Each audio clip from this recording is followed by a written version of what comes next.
সীতা দেবীও যাবেন তার সঙ্গে। যেদিন রামচন্দ্র বনবাসে যাবেন মা, অমনি সেই দিন রামচন্দ্রের পিতা রামচন্দ্রের কাছে এসে বলছে, রাম রে খুড়েরা, আমি যে তোকে বড্ড বেশি ভালোবাসি রে, তোকে ছাড়া তো আমি বাঁচবো না বাবা।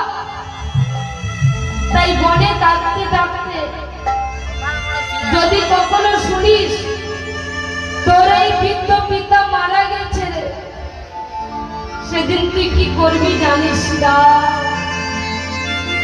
রাম রে, সেদিন তুই বনে পিণ্ড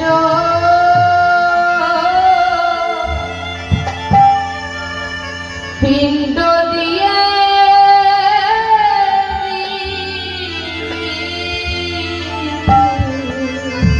বনে